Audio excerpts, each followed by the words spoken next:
કેશોદમાં new એરા professor એકેડમીનો વાર્ષિક મહોત્સવ ઉજવવામાં આવ્યો છે। મહાનુભાવો સમક્ષ વિદ્યાર્થીઓએ વિવિધ કૃતિઓ રજૂ કરી મંત્રમુગ્ધ કર્યા હતા।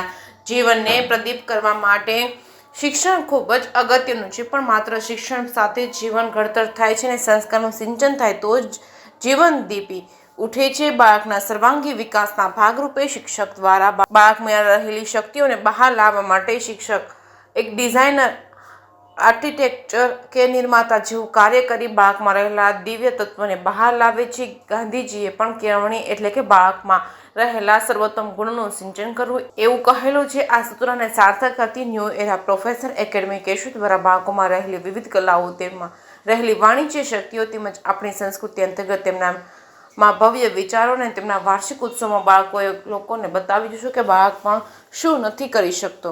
કિસાન પાર્ટી પ્લોટ મુકામે તારીખ 29 માર્ચના રોજ શાળાના વાર્ષિક ઉત્સવ કાર્યક્રમ યોજાયો હતો।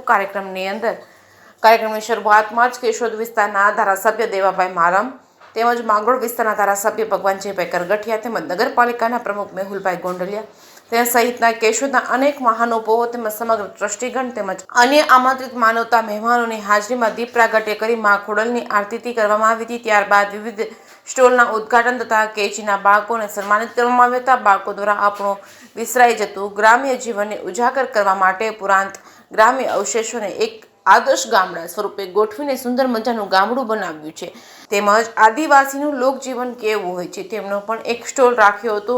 અદાલતની કાર્ય પદ્ધતિ, વકીલ, જજ તો મતદાન સેવાના કાર્યો વિશે કેવી રીતે થતા હોય છે તે માહિતી પણ એક સતત ચાલતી કોટ સ્વરૂપે લોકો સમક્ષ રજૂ કરી હતી। આ સિવાય અનેકવિધ બાળકોએ આપણા ગૌરવરૂપ મહાપુરુષોના જીવનની ઝાંખી કરાવી હતી।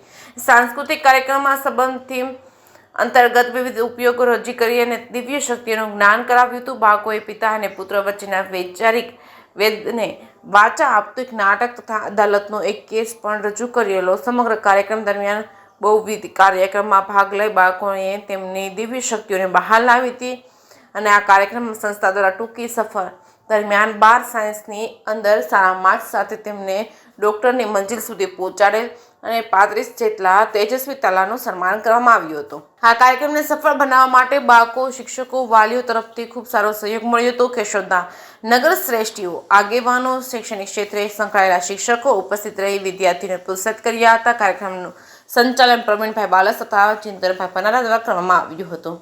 જે કેસમી ગુજરાતી સાથે રાજુ પંડ્યા, કેશોદ। નમસ્કાર, મારું નામ નેહા સોલંકી, હું અહીંયાની પહેલાની ભૂતપૂર્વ સ્ટુડન્ટ રહી છું। આજ રોજ ન્યૂ એરા પ્રોફેસર એકેડેમીના આ આંગણે ઘુંઘરૂ અને સ્પેક્ટ્રમ કાર્યક્રમમાં 2011 થી લઈ અને 2024 સુધી ભણતા તમામ વિદ્યાર્થીઓ કે જે અત્યારે હાલ મેડિકલ ફિલ્ડમાં અભ્યાસ કરી રહ્યા છે તેનું સન્માન કરવામાં આવ્યું। તેમાંની હું પણ આજે એક વિદ્યાર્થી છું। એમાં એ બદલ હું ડૉક્ટર પ્રવીણ ગજેરા સર અને સમગ્ર પ્રોફેસર એકેડેમીનો હું ખૂબ ખૂબ આભાર માનું છું। Hello, Jay R Nandaniya, new era professor academy Keshod. આપ સૌ જાણો છો કે જીવન ઘડતર અને વ્યક્તિત્વના વિકાસ માટે માત્ર ભણતર નહીં, પરંતુ ભણતરની સાથે જીવન ઘડતર અને સંસ્કારનું ચણતર ખૂબ જરૂરી છે।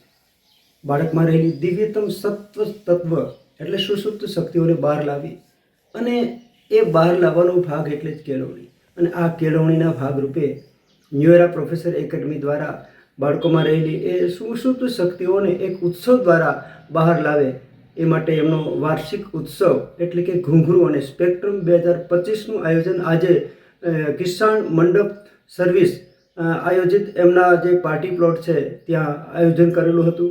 અને આ કાર્યક્રમ અંતર્ગત ન્યૂ એરા પ્રોફેસર એકેડમી તરફથી બહુવિધ કાર્યક્રમો રાખેલા હતા, જેમાં અમારી શાળાની ટૂંકી સફર દરમિયાન શાળાના જે તેજસ્વી તારલાઓ કે જેમણે 12 સાયન્સમાં ખૂબ સારા પર્સન્ટેજ મેળવી અને ડૉક્ટર સુધીની સફર પ્રાપ્ત કરી છે એવા તમામ તેજસ્વી તારલાઓનું સન્માન કરેલું હતું। આવા લગભગ 35 જેટલા બાળકોનું સન્માન થયું, તેમજ ઘુંઘરૂ અને સ્પેક્ટ્રમ અંતર્ગત બાળકમાં રહેલી વિવિધ કલા શક્તિઓ અને બાળકમાં રહેલી વેપાર વાણિજ્ય શક્તિઓ ડેવલપ થાય એ માટે વિવિધ ફૂડ ઝોન, ગેમ ઝોન જેવા વ્યાપારિક વ્યવસાયિક ક્ષેત્રની પણ અનુભવ બાળકોએ લીધો હતો। તેમજ બાળકો દ્વારા બાળ અદાલતની કાર્ય પદ્ધતિ કેવી હોય છે, કેવી રીતે થતું હોય છે, એમનું પણ તાદૃશ માર્ગદર્શન એમણે મેળવ્યું હતું. તેમજ બાળકોએ ગ્રામ્ય સંસ્કૃતિ કેવી રીતે હતી અને એ વિલુપ્ત થતી સંસ્કૃતિને ફરી જીવંત કરી હતી. આદિવાસીઓનું જનજીવન હોય, આ બધા પાસાઓને આવરી અને બાળકના સર્વાંગી વિકાસ કરતો કાર્યક્રમ ખૂબ સુંદર હતો.